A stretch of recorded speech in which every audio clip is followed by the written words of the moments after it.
He's no stranger to issues within the Charleston County School District as a member of the Charleston County School Board. Now, this November, Reverend Chris Collins is asking the residents of the North area to give him another chance. In this special edition of Quintin's Close-Ups, I sit down with him one-on-one. Reverend Chris Collins. Yes, sir, that's me. It is so good to see you again. Thank you, sir. Thank you. The last time I spoke with you was July of last year, a few days right after the Mother Emanuel tragedy. Yeah, it's been a long time, and had a lot going on since then. Yeah. A lot going on in the school district. We just hired a new superintendent. Right.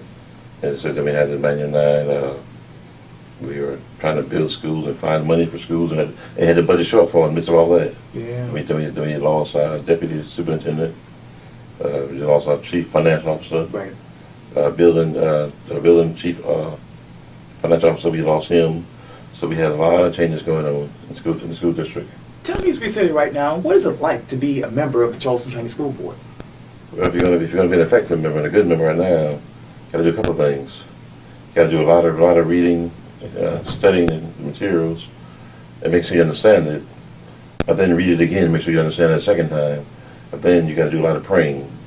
But if you don't pray, you miss the mark, or you won't see something, or you may get too upset and react to it. Yeah. Because we deal a lot of emotion, dealing with people's money and schools and children.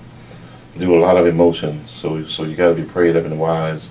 I think the best attribute is just really being wise and patient and prayerful. Speaking of prayerful, as you know, you're actually seeking re-election here on the Charleston County School Board. Tell me, why Reverend Chris Collins? Why now? Well, several years ago, I'm facing my third term in November, and several years ago, people from the church asked me to run for school board. I didn't know much about school board at all, but I ran for city council the year before, right? And they thought I'd be a good candidate. They could see in me that I had a heart for children, and I used to teach Sunday school for many years here in North Charleston. And, so I had a love for children. I come out of a big family, and I have kids here now, right, that are in Charleston County School District. So I know what's going on in the school district. We have a lot of people that's running for school board. We have some school board members. They don't have children in school. They never had kids in school. They don't know what the issues are. They don't know the school environment, school climate. They don't know what teachers go through. And they don't really talk to teachers. But I talk to teachers, talk to parents, talk to kids. I try to go to my community meetings and other meetings, Ministerial Alliance meeting I attend. And I go around talking to people, sharing with them what's happening in the school district, and I get them informed and involved, that I hear their concerns. Let me take a part of what you just said, because it's interesting, because when I spoke with a couple of people, around town, they basically say, well, hey, Reverend Chris Collins and Michael Miller and these other folks have been on the school board for many years and they haven't done anything. When you hear that, what goes to your mind? Those are fools. They knew the stuff that we had to fight for, being outnumbered. Because we have a board of 9 people, with myself and Mr. Miller with 2 or 3 minorities. Right. And it takes 5 votes to get things to pass. We don't get everything passed and approved, but what we're able to do a lot of times back in the executive session before we even come out, we're able to stop a lot of things that are detrimental to our schools, to our children, that the public don't even see, don't know, they're not reflected in the minutes, so they never get to the agenda. And we fought hard for Garrett to keep it open. We fought for schools downtown. Right. We have a manager, James Simmons. Simmons now is a Montessori school. Right. But I go on and on.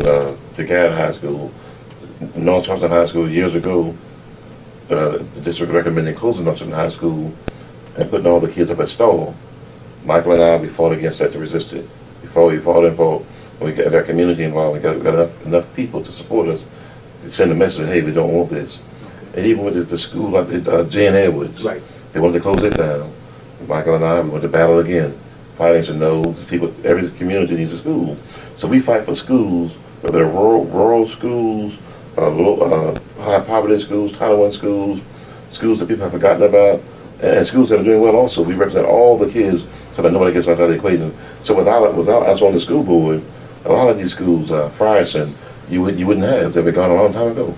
You tried your best to keep Lincoln Middle High School open. Yes. Unfortunately, that didn't happen. I'm wondering, as we sit here right now, looking back to then to right now, where are you still emotionally? Lincoln's still going to be rebuilt. Some of the board members are calling it a third East Cooper High School, but we just approved a plan the design plan for the new Lincoln High School. And today we approved a design plan. We released some money that we can pay an architect to do design plans for the new Lincoln Middle School. And so we just made a contract to purchase 184 acres out in Allendale. Okay. So the new school's not going to be in McClellan, it's going to be in Allendale. Wow. Now here's the trick. The new school, by tactical referendum, is supposed to be a Lincoln High School. What some board members wanted to do is not call it Lincoln High School, but give it a new name as a 30 School High School. So that's so we're going to get our school. Our work didn't go in vain. We fought for it, and the people deserve a school. Every community has to have a school, but there's going to be some rezoning.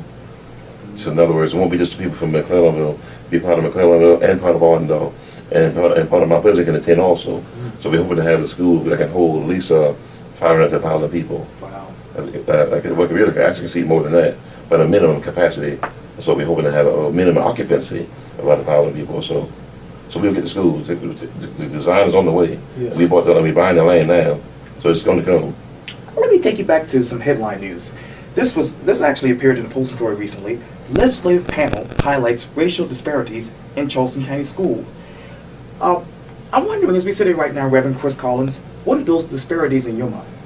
I think the disparities are, we have schools like Burns, North Charleston Elementary School, Pepper Hill, Chicory Elementary, Dunston, Right. Hershey. We have a lot of schools in North Charleston, Morningside Middle School, Zucker Middle School. Right. These schools are not getting the academic attention they need as far as having the teachers that can motivate these schools and motivate these children. I think a lot of times where it comes from, I don't know if it's so much intentionally racial, but I think it just happens to fall a lot of times that way. Some of it is now, but when the students at schools population become all African American or all Caucasian or mostly Hispanic, that's when we begin to get problems. That's when kids begin to get left out and dropped off because you have a staff that is used to teaching one type of child, one type of background, one type of race, and that's not good.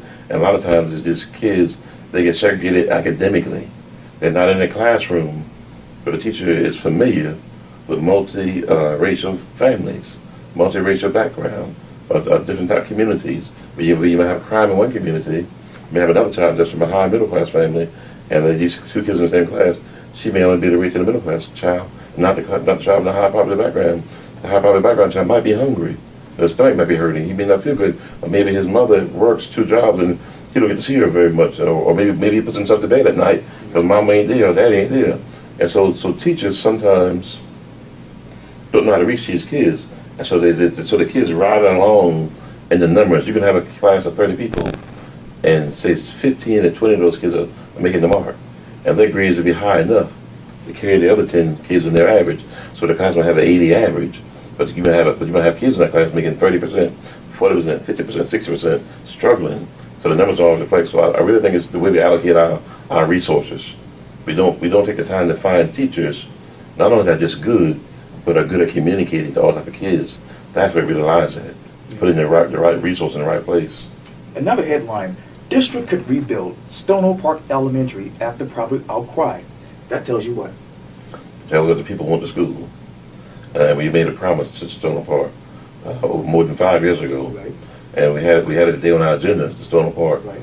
And we voted to rebuild it with the contingency that the area be rezoned to have at least 667 kids in that attendance zone. So I said, I understand that, what you're doing. I said, but that was kind of disingenuous because the referendum said we'll build a new Stono Park school.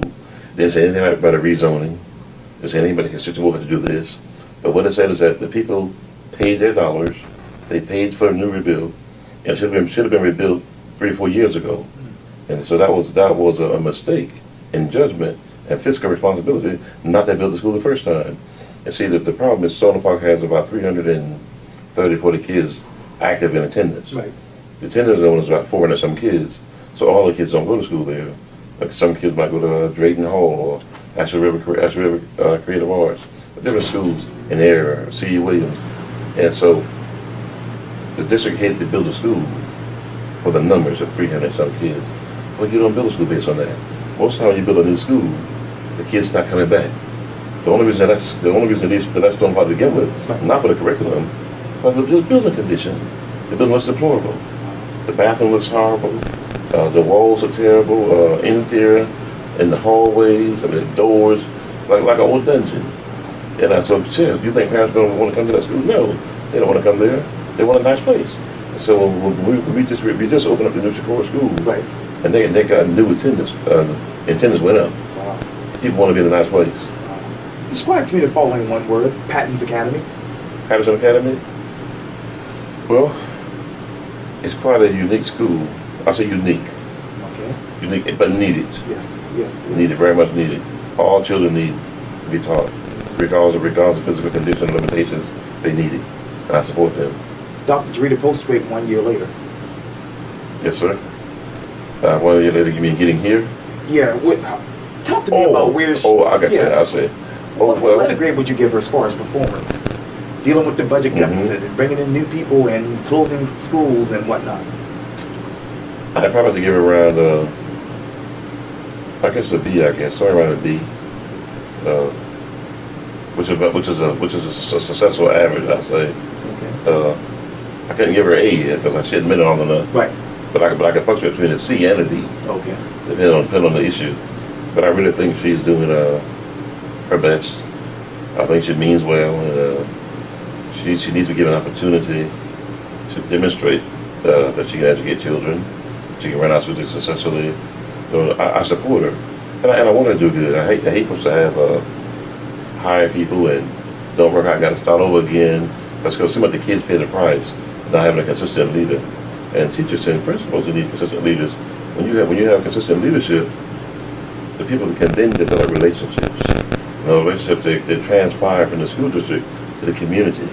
As a parent, and I'm a parent myself, I like to know my kids' teachers. I like to know the principals. I like to know who they're dealing with in the classroom and who's in leadership at top. So I know to call when I have issues. That makes me feel good to know that. But when you don't have that, you got turnover, you got chaos, inconsistency, and kids don't really strive very well because you come in for a short time and you wouldn't know how the city works, how the county works, how the communities function. You don't know their interests, their likes. You don't know how to motivate the people. So being here a long time gives you that opportunity to get to know the people and to put programs in place that are work and things that kids really enjoy doing. Another person who's been in headlines recently is Tony Lewis. As you know, he allegedly blackmailed, members of the Charleston County School District over an alleged sexual allegation at local high school. Ultimately, he was voted off as the chairperson of the District 20 Constituent Board. Mm-hmm. I know that you've known Tony for a long time. Mm-hmm. Who is Tony Lewis for those people who don't know him?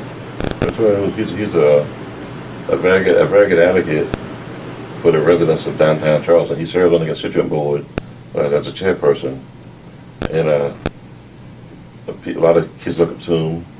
A lot of teachers look up to him, and a lot of communities look up to him. Sometimes he gets a little emotional, and some people take that as aggression. But I know he fights for what's right. He believes in helping people. He's not out to hurt nobody. I can tell you that for sure. So sometimes I think he feels insulted. We're just trying to get information and trying to get something accomplished. People give him the runaround, and that creates a problem. But I know he means well, has a good heart, and I like to see him be successful. I know he's got accused of blackmailing, but what's funny is this: the police department had accused him of blackmailing. See, we have the school district did this, and when I first heard word from the superintendent what was going on, I said to me, now this is foolish, because I wouldn't waste the money following it up. That's all we have here, nothing but hearsay. That's basically you got baloney. You don't have 2 cents worth of evidence to carry to court, carry to police station. That they're not making the arrest. That you have nothing to get a warrant with. Why even waste time unless you're just trying to embarrass somebody? And I said, but if he has sufficient evidence, if he was a witness to something and saw it with his own eyes, or had direct knowledge of a crime taking place or a child being abused, that's something worthy to report. But you don't report hearsay. I think it's probably got to do with the election coming up. He's running for school board. Todd Garrett running for school board. They're both running for the same seat. So if they can knock it, they can get Tony out of the way. I guess Todd get a free pass. Let's talk about after the election, as you've just mentioned. Obviously, you hope to be reelected as Charleston County School Board member. I'm curious, Reverend Collins, what will you do on day one?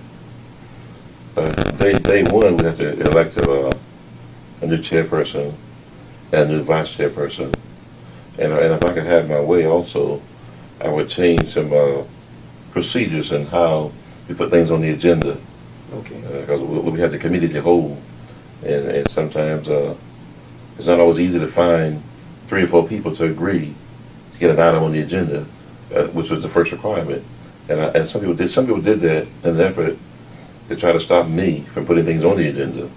They don't like the ideas. I bring a lot of social issues that affect our kids academically in the classroom, and through the SEC committee, which is the Strategic Education Committee. Right. And I'm very concerned and very compassionate about what's happening in our school. When we see schools that have been at risk for year after year, kids failing after year, and all we want to do is take these kids and put them in another school, or restructure the school, take all the employees out and bring in new employees in. That's not going to cut it. I want a program and teachers that care about these kids, that are going to spend time with them, read to them, teach them how to read and write, educate them, make sure they know the material, and help them succeed in life. No, we're not always doing that. And so I want to see some changes that we address. We're going to deal with the classroom issues. What's it going to take to get these kids educated? What policies are going to be passed? What guidance we're going to make that's going to cause teachers to have enough support? Sometimes it takes 2 teachers in the classroom, and we don't have that. But Media Street Academy has that. They know that. It takes 2 teachers. You got kids that a lot of times they're single parent. A lot of times they may have ADHD or ADHD, or this could be not feeling well, or come from a troubled home. It's just, a child can't tell you that my mom and daddy were fighting last night. They can't express that, or daddy hit mama, or mama worked all night and daddy worked all night, or only have mama at home and she's working 2 jobs, come home so tired.